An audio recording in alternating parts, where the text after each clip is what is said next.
उस समय उस संविधान की कीमत 1 रुपया 10 पैसे थी, लेकिन उस संविधान की बातों को देश के लोगों तक पहुंचा नहीं जा सकता है। अपने अधिकारों को न जान पाए लोग, इसलिए इसको किया गया है। अब आपने बात किया है कि कुछ लोग किताबें जो है लेके घुमा रहे हैं, तो उसमें तमाम पार्टी के लोग हैं, उनकी भी एक नीति होती है कि सिर्फ दिखा कर ले लीजिए। वो जो सत्ता में बैठे लोग वाली पार्टियां थी, शुरू से लेके और आज तक ये दोनों लोग का कॉमन एजेंडा था कि इस देश की जो आम जनता है उसको संवैधानिक अधिकारों के पक्ष से रोका जाए। आपका कैमरा भले न देख पाए, सरकारी कैमरा है, पत्रकार का कैमरा है, लेकिन मेरी मानव वाली आंखें देखी हैं कि पटियाला हाउस कोर्ट से लेकर इंडिया गेट की तरफ जब बाहर बढ़ेंगे उसके गोल चक्कर पे कोई झंडे नहीं है, और वो तिरंगा जिसमें 24 तीलियों का वो जो चक्र बना हुआ है, वो जब आप देश की जो वेबसाइट है सरकारी प्रेसिडेंट ऑफ इंडिया को उसमें जाएंगे एम्बलम में, तो वो अशोका चक्र से लिया गया है। अशोका चक्र का मतलब, अशोका का मतलब बुद्धिज्म, बुद्धिज्म का मतलब है समता, समानता, बंधुता, न्याय।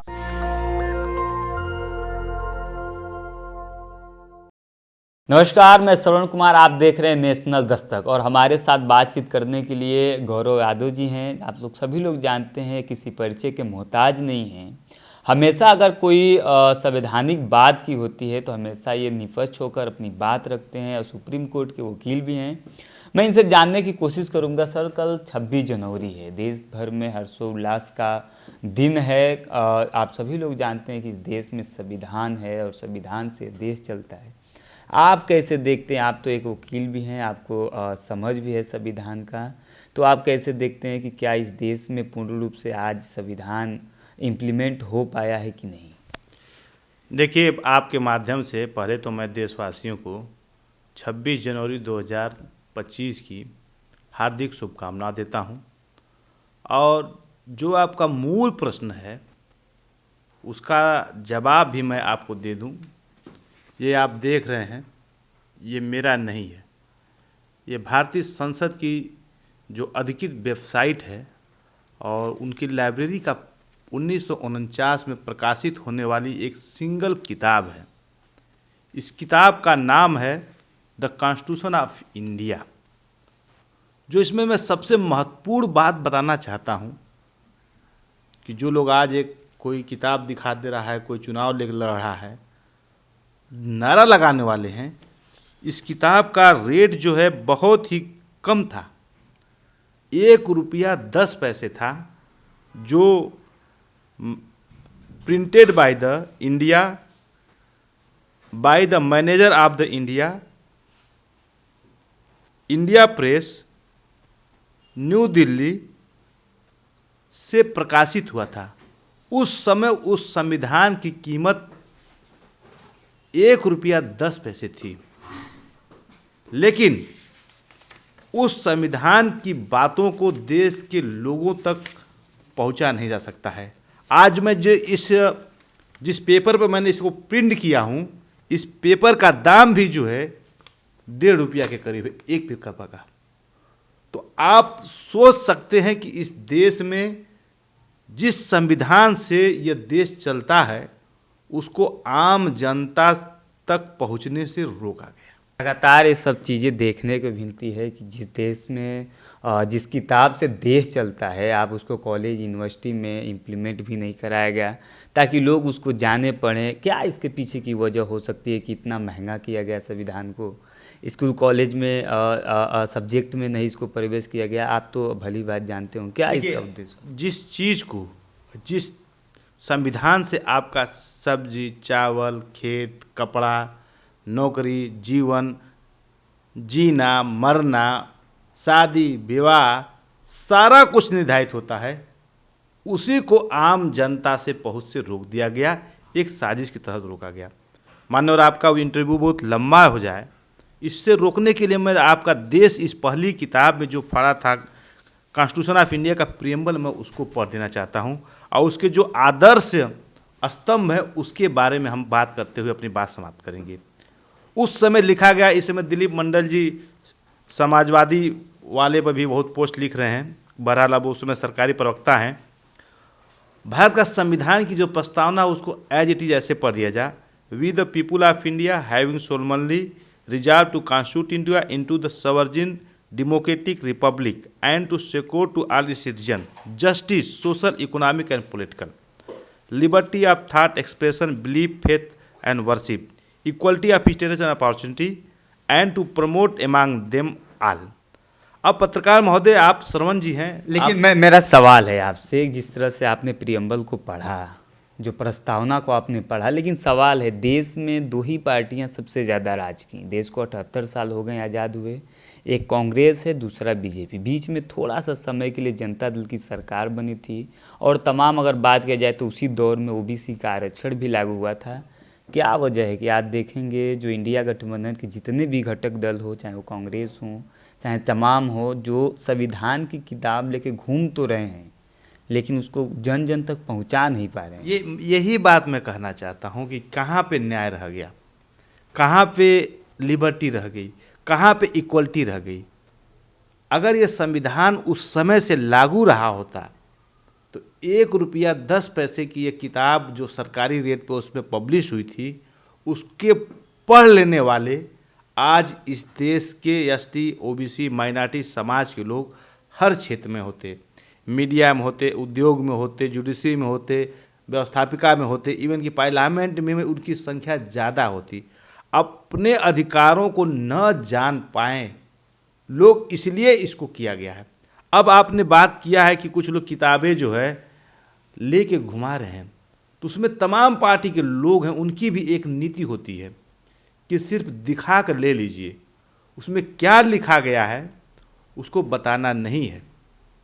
यदि वो बता देंगे तो उनके पार्टी में ही फूट हो जाएगी, क्योंकि जो रिप्रेजेंटेशन की जब बात आएगी, इक्वलिटी की बात आएगी, अवसर की समानता की बात आएगी, तो हर पद पे, चाहे अध्यक्ष हो, चाहे मुख्यमंत्री हो, चाहे प्रधानमंत्री हो, उसमें लोग एससी ओबीसी के अन्य लोगों को हिस्सेदारी मांगने लगेंगे। तो मैं समझता हूं कि जो सत्ता में बैठे लोग वाली पार्टियां थी, शुरू से लेके और आज तक ये दोनों लोग का कॉमन एजेंडा था कि इस देश की जो आम जनता है उसको संवैधानिक अधिकारों के पक्ष से रोका जाए। नहीं चाहते थे जो कांग्रेस चाहे बीजेपी जो इस देश पर राज कर रही, वो नहीं चाह रही कि संविधान जन तक पहुँचे, ताकि जो इस देश के एससी एसटी ओबीसी समाज, जो बहुसंख्यक समाज है, वो अपने हक और अधिकार के लिए सचेत हो। लेकिन सवाल है, जिस तरह से अगर बात की जाए, उत्तर प्रदेश के प्रयागराज में महाकुंभ लगा हुआ है, 112 साल बाद एक कुंभ आता है। वहाँ के जो पुजारी लोग हैं, जो मठाधीश लोग हैं, उन्होंने एक प्रारूप बनाया है संविधान का, जो हिंदू राष्ट्र के तरफ लेकर जा रहा है। आप उसको कैसे देखते हैं? देखिए, हम तो बहुत आश्चर्यचकित हैं। आपका ही चैनल है कि एक बार जहाँ इंडिया गेट का जो सर्कल है उस पर तिरंगा से ज़्यादा जो है एक दूसरे कलर का झंडा लगा था, और आज 2025 में जब हम घूमे हैं, आपकी ऑफिस की तरफ आए हैं, आईटीओ तक, मंडी हाउस में हमारा ऑफिस है बंगाली मार्केट में, लेकिन ये देख रहे हैं कि तिरंगा उन खम्भों से गायब है, और वो लगाना वाला जिसमें वो लगाया जाता है इस तरह से, वो सबूत है। आपका कैमरा भले न देख पाए, सरकारी कैमरा है, पत्रकार का कैमरा है, लेकिन मेरी मानव वाली आंखें देखी हैं कि पटियाला हाउस कोर्ट से लेकर इंडिया गेट की तरफ जब बाहर बढ़ेंगे उसके गोल चक्कर पे कोई झंडे नहीं है। पटियाला हाउस से जब आप मंडी हाउस तक आएंगे, चाहे आप मेन आईटीओ चौक के पास आएंगे या लाल किला के रास्ते पे जाएंगे, तो मैंने अभी अभी देखते आ रहा हूँ, मुझे मन था कि भाई बरसात हो सकती है तो इसलिए रात में लगा सा संविधान, वो तिरंगे का कोई इसी प्रकार से कोई बेइज्जती न हो सके, धूल धक्कर न लगे, तो इसलिए बचने के लिए हुआ है। लेकिन 26 जनवरी का तिरंगा फहराने में अब से कुछ ही घंटे बचे हुए हैं, लेकिन रोडों से भारतीय तिरंगा नदारत है। और वो तिरंगा जिसमें 24 तीलियों का वो जो चक्र बना हुआ है, वो जब आप देश की जो वेबसाइट है सरकारी प्रेसिडेंट ऑफ इंडिया को, उसमें जाएंगे एम्बलम में, तो वो अशोका चक्र से लिया गया है। अशोका चक्र का मतलब, अशोका का मतलब बुद्धिज्म, बुद्धिज्म का मतलब है समता, समानता, बंधुता, न्याय। हर घर तिरंगा की बात होती है, आप कह रहे हैं हर एक मोबाइल पे ऐड जाता है कि हर घर तिरंगा। मोदी जी खुद मतलब इस बात को मतलब ऐड निकलवाते हैं, प्रचार करते हैं, आप कह रहे हैं कि तिरंगा ही नहीं लगा हुआ है। एकदम मैं कह रहा हूँ आपके घर पे हो, मुख्य आयोजन पे नहीं लगा हुआ है। ये बहुत जिम्मेदारी के साथ मैं कह रहा हूँ कि जो कर्तव्य पथ है उस पे तो जो देश के दूसरे आय लगे हुए हैं, लेकिन जो गोल सर्कल है और पटियाला हाउस को to move to the Lal Qila तक जा रहा है, उन रास्तों पर जिसको देखने पर देखिए, कोई कार्यक्रम होता है तो एक प्रचार होता है, आपकी एक रैली होती है तो उसके होर्डिंग, पोस्टर, झंडा, डंडा सब लगना आता है, तो एक माहौल बनता है। जिस तिरंगों को लोग भोजपुरी में गाना गाते हैं, लहरा लहर लहराई रहे तिरंगा, देश को देख के ही आपके आन मान शान और देशभक्ति जागृत होती है। जिस तिरंगों को देखकर वो मुख्य आयोजन के स्थल से उसके तने की भी दूर पे 100 मीटर की दूरी से गायब हो, तो मैं तो ये समझता हूँ कि जो आप बात कर रहे हैं कुंभ वाली, कुछ उसमें मुझे सच्चाई सी दिखती रही है। वकील साहब, लास्ट सवाल होगा हमारा, जिस तरह से आप सुप्रीम कोर्ट में वकील हैं, आज तक कोई SC/ST OBC समाज का चीफ जस्टिस नहीं बना। आप भी जानते हैं, हम भी भला जानते हैं।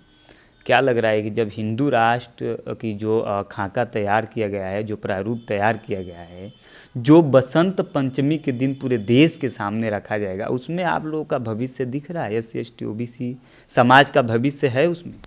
देखिए, अभी संविधान से देश चल रहा है और आगे क्या होगा वो उस पर हम नहीं टिप्पणी करना चाहते हैं, लेकिन ये जरूर कहेंगे कि जो अभी हाल में ही रिटायर हुए हैं मुख्य न्यायमूर्ति माननीय DY चंद्रचूड़ साहब, आप तो न्यायमूर्ति बनाने की बात कर रहे हैं, माननीय सर्वोच्च न्यायालय में वरिष्ठ अधिवक्ता भी जो है बनाने वाले में बड़ी ही कोताही की गई है। जो ST/ST OBC समाज के लोग हैं, निम्न वर्ग के लोग हैं, उनका सुप्रीम कोर्ट की जो कोलिजियम बैठ के जो है कमेटी बैठ के वरिष्ठ अधिवक्ता बनाती है, उसको भी जो है जो बहुत पुराने योग्य हैं उनको नहीं बनाया गया है। ये दशा है। जज साहब तो हैं, लेकिन वकील बनाने में जिसमें अपना वो मेहनत करेगा, कोई सरकार का खर्चा नहीं है, कोई उसमें प्रायोरिटी नहीं, कोई उसमें नेशनल लेवल का वरिष्ठता का प्रमाण पत्र नहीं, लेकिन आदमी की ज्ञान, बुद्धिमत्ता, वे ऑफ आर्गूमेंट करने के आधार पर उसको चयनित किया जाता है। लेकिन बहुत से योग्य लोग थे, उनको नहीं बनाया गया है, ये मैं बात करना चाहता हूँ। तो जज बनाया तो सरकार, राष्ट्रपति और चीफ जस्टिस के हाथ में होता है, वो एक दूसरी बात है। मैं आपके माध्यम से ये कहना चाहता हूँ कि देश के लोगों को संविधान किसी नेता के हाथ में देखने से आपका भला नहीं होने वाला है। संविधान की प्रतियों को, डिजिटल युग है, PDF में अपने मोबाइल पर लेके पढ़ना शुरू कीजिए। उसमें जो निहित अधिकार हैं उसको अपने लोगों को सरलतम भाषा में समझाइए, उसको सरलतम भाषा में चित्र बनाइए, उसको अपने लोकगीत में गाइए, उसको जिस तरह से भीम वंदना करते हैं आप लोग, जिस तरह से राष्ट्रगान करते हैं, उस तरह का पाठ अगर जिस दिन ST/ST OBC समुदाय के लोग करने लगेंगे, मैं समझूंगा कि उस दिन जो है democracy is the way of the life होगी और देश का भला होगा। और ये लोग चाहने वाले एक संगम नहीं, ये जितने 144 साल बाद जो लगा हुआ है, इस तरह के हजारों संगम लग जाएं और उसमें बसंत पंचमी पर कोई संविधान बचाने की बात कहेगा, तो मैं समझता हूं कि जिस दिन ये समाज के लोग इसका वाचन करेंगे, इसका अध्ययन करेंगे, इसका मनन करेंगे, तो उसको करने वाले इस पे विचार ही नहीं, अपने कभी सपने भी नहीं सोच सकते हैं कि हम संविधान को परिवर्तित करें। तो बहुत बड़ा इन्होंने संदेश दिया, आप लोग उस मार्ग पे चलिए, संविधान को हर घर में पढ़ना लिखना शुरू कीजिए, आप अपने बच्चों के साथ उसका साझा कीजिए। संविधान की ही देन है कि हम लोग 2-4 सीढ़ियाँ चढ़ पाएँ। आज भी आप जाएंगे सुप्रीम कोर्ट में तो आज एक भी SC/ST OBC समाज का आपको एक जज मिलेंगे SC समाज के, जो VR गवई साहब हैं। आज भी चीफ जस्टिस एक भी SC/ST OBC समाज के नहीं मिलेंगे। और ये चाहते हैं, जो ये हिंदू राष्ट्र की बात कर रहे हैं और जो उसका खाका तैयार किए बैठे हैं, ये चाहते हैं कि वर्षों से, हजारों साल से जो SC/ST OBC समाज को दबा के रखे थे, उनका जो मनुस्मृति है, फिर वो दौर चाहते हैं। आप क्या सोचते हैं, हमें कमेंट में जरूर बताइए। शुक्रिया। नेशनल दस्तक की आपसे गुजारिश है कि अगर इसको बचाना चाहते हैं तो नेशनल दस्तक को सब्सक्राइब करने के लिए रेड कलर के सब्सक्राइब बटन को दबाएं, फिर बेल आइकन की घंटी दबाएं, नेशनल दस्तक को बचाने के लिए बहुत जरूरी है कि हर खबर को शेयर करें, लाइक करें, कमेंट जरूर करें।